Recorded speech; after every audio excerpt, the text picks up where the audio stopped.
सब तो पहले ड्रम देखो जी, उस तो बाद ये फार्मूला चेक करो, ये पैमाना ही चेक कर गिनो, विच माल पानी चेक कर गिनो तो हुण करेने इस दे टोटल गुफ्तगू। अस्सलाम वालेकुम टू आल संगात, क्या हाल है जनाब? ठीक ठाक हो? उम्मीद करें सारे भैन भरा ठीक ठाक हो सन। अल्लाह पाक सारे भरावां दे माल जान इज़्ज़त आबरू हर शे दी हिफाजत फरमाए ते अल्लाह पाक सारे मुसलमानां दियां बच्चियां दे नसीब बचे फरमाए।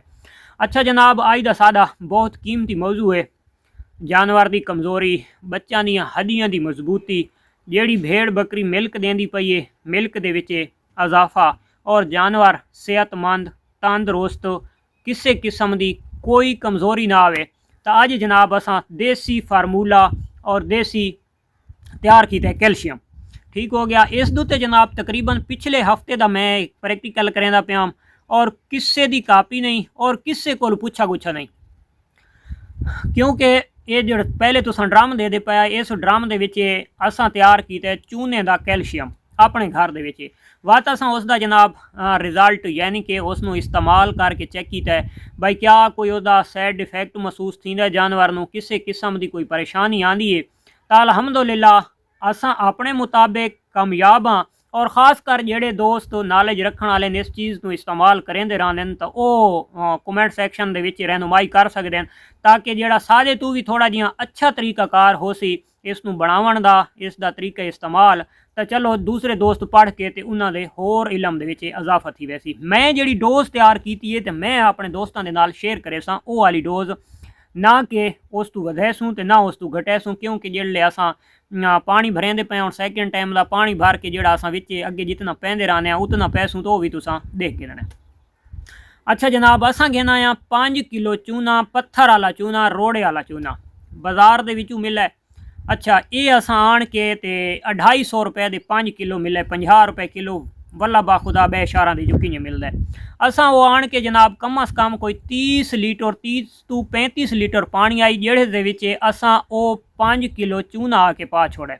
वो पावना ऐसा ऐसा जो तलू इं गुब्बारा जिं बन के उत्ता निकलता है तो सारा शाहपुर मत्ता तो उत्ता बई पटकीवे तो अखी शखी च आ सकते, लेकिन असां थोड़ा थोड़ा करके पा छोड़ा, वो अपने शुकाट मुकाट मरेंदा रह गया।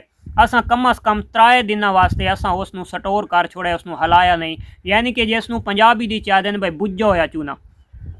चूना शरीफ एक तो ठर गया, वो जोड़े शुकाट हैं वो खत्म थी गए। दूसरे नंबर दोते वो जड़ा उस दे उत्ते एक सिकरी जी बन गई, उतले पासू पानी बिल्कुल साफ थी गया, वह जड़ा लिक्विड वगैरह आई या गाढ़ा पाना आई वो थले बह गए, उतू साफ पानी आ गया, उत्ते जनाब वो सिकरी जी बन गई। वो जी सिकरी आई वो हाथ दे नाल तरा गिननी, वो चाह के ते बाहर फुका देवनी है। ठीक है, असां जी चीज़ का प्रैक्टिकल किया है और दूसरा तक पहुँचाते पे असां वो अपने दोस्तों के नाल शेयर करेंदे पे। वो ठीकरी असां बाहर कढ़ छोड़ी, उतू साफ पानी आई। असां तकरीबन हुण प्रैक्टिकल करने वास्ते तकरीबन 30 लीटर का टप है, उस 30 लीटर दे विच असां तकरीबन आधा लीटर पा के ते असां जानवरां दे अगों रख दिता। वो जानवर पी गए। उस तो बाद जनाब इस दे विच ये होंदा है अगर डोज हार्ड होवे तो जानवर नूं पेचस वगैरह यानी कि डायरिया वगैरह भी हो सकता है, लेकिन सादे कोलू जानवर कमज़ोर भी हैं, मोटे ताज़े भी हैं, गब्बन प्रैगनेंट भी हैं, डिलीवर थी हुई हैं और छोटे बच्चे भी हैं, किसी किस्म की किसी नूं कोई परेशानी नहीं बनी। तो इसका मकसद है कि डोज असां नॉर्मल दी है तो नॉर्मल डोज नाल कदां वास्ते सैड इफेक्ट नहीं बनता, रिजल्ट जड़ा तो वह इस तरह आंदा है। अच्छा एक दिहाड़ा छोड़ा है, उस तो दूसरे दिन असां वत जनाब ले छोड़ा है। अज जनाब गालबन असां चौथी खुराक देंदे पे। ठीक है, तो चौथी खुराक दोते असां प्रैक्टिकल अपने दोस्तों के नाल शेयर करेंदे पे और ख़ास कर तुसां ये देख सो पानी भर के असां वो विच पा छुड़सां, ताकि किसी दोस्त दे दिल दे विच ये ना मसला बने कि यार इस शायद की कोई हेरा फेरी वाली या व्यू दे चक्कर नहीं, ऐसी कोई गल नहीं। ठीक है, जोड़ा असां बाहरों कैल्शियम घेंदे आसे मेडिकल स्टोर वाले कोलू जेड़े कोल विंजा वो जितने पैकेट घटी आउंदे हैं ज़्यादा तरीफा उन्हां नहीं आउंदियां।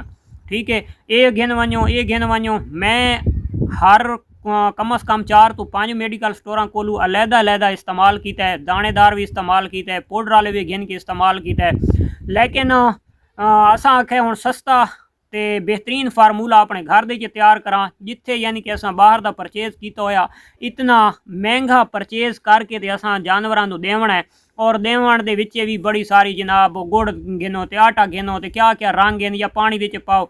उस तो बेहतर है कि ये पानी का पानी अपने घर दे तैयार करो तो इसका इतना फ़ायदा है कि जिसका कोई हिसाब नहीं, रिजल्ट उसे जितना ਬੱਚੇ ਜਾਨਵਰ ਹਰ ਸ਼ੇ ਸਿਹਤਮੰਦ। ਜਿਹੜੀ ਭੇਡ ਬੱਕਰੀ ਦੁੱਧ ਦੇਂਦੀ ਵਧੀ ਸੀ ਉਹਦੇ ਦੁੱਧ ਦੇ ਵਿੱਚ ਇਜ਼ਾਫਾ ਥੀ ਸੀ, ਕਮ ਨਹੀਂ ਸੀ। ਬੱਚਿਆਂ ਦੀਆਂ ਜਿਹੜੀਆਂ ਹੱਡੀਆਂ ਸਨ ਉਹਨਾਂ ਨੂੰ ਮਜ਼ਬੂਤ ਕਰੇ ਸੀ, ਉਹਨਾਂ ਨੂੰ ਕਿਸੇ ਕਿਸਮ ਦੀ ਕੋਈ ਪਰੇਸ਼ਾਨੀ ਨਾ ਬਣ ਸੀ। ਉਸ ਤੋਂ ਜਿਹੜੇ ਅਸਾਂ ਉਤੋਂ ਪਾਣੀ ਮੁਕਾ ਗਏ ਸਾਂ, ਜਿਹੜੇ ਤੱਲੇ ਚੂਨਾ ਬਚ ਸੀ ਤਾਂ ਉਹ ਅਸਾਂ ਜਾਨਵਰਾਂ ਦੀ ਜਿਹੜੇ ਅਗਰ ਉਸ ਨੂੰ ਖੁਸ਼ਕ ਕਰਕੇ ਜਾਨਵਰਾਂ ਦੇ ਤੱਲੇ ਪੈਰਾਂ ਦੇ ਸੱਟ ਗਸਾਂ ਤਾਂ ਵਾਤਵੀ फंगस ख़त्म, बहुत ज़बरदस्त रिजल्ट। और किसी किस्म की बीमारियां जरासीम ख़त्म। और ख़ास कर अगर उस होर थोड़ा पानी पा के तो उन्होंने मिक्स करके तो अस खुरली दुते या दीवारों के उत्ते कर लैसूँ तो वो खूबसूरती बन वैसी। यानी कि जो अस 250 रुपया खर्चा किया सी वो 250 रुपया भी सादे काम आवड़ सी। और जोड़ा कैल्शियम हो सी वो सानू बिल्कुल फ्री पै वैसी। यानी कि सानू 5 रुपए किलो भी या 6 रुपए किलो भी नहीं पौंदा। तो असा जनाब ये प्रैक्टिकल किया और ये अज करेंदे पे खास कर अपने दोस्तों के नाल शेयर। अच्छा हुण साडे दोस्तों के मैसेज आ सन बई 30 लीटर जो पानी दे आधा लीटर पावना है तो कितने जानवरों पिलावना है। ये साडा असल बुनियादी जोड़ा सबक है। सारे कोल कम अज़ कम 35 36 या 40 जानवर है तक वो कम अज़ कम 35 40 जानवर पींदा पिया 30 लीटर पानी जेड़े दे विच कहनू प्यास कम होंदी है कहनू ज़्यादा होंदी है असां उस दे विच आधा लीटर पा छुड़ेने आ। अच्छा एक दिहाड़ा छोड़ के तुसां पावना तो मेरे नज़दीक हफ्ते दे विच पहले नंबर ते 3 डोज़ा 3 नहीं तो 4 डोज़ा काफ़ी हैं जानवर दोते। लेकिन 3 डोज़ा ही मैं कोई नज़दीक मेरे नज़दीक कम नहीं है। ठीक है एक टाइम पावना है एक तो दूसरे दिन पावना है।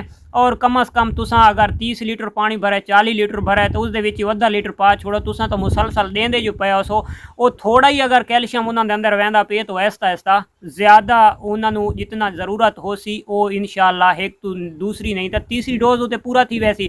तो ये फ़ायदे वाली चीज़ है और फ़ायदा अपनाओ खास कर अपना खर्चा बचाओ। तो मिलते हैं इंशाअल्लाह नेक्स्ट वीडियो। तब तक देसो इजाज़त अल्लाह।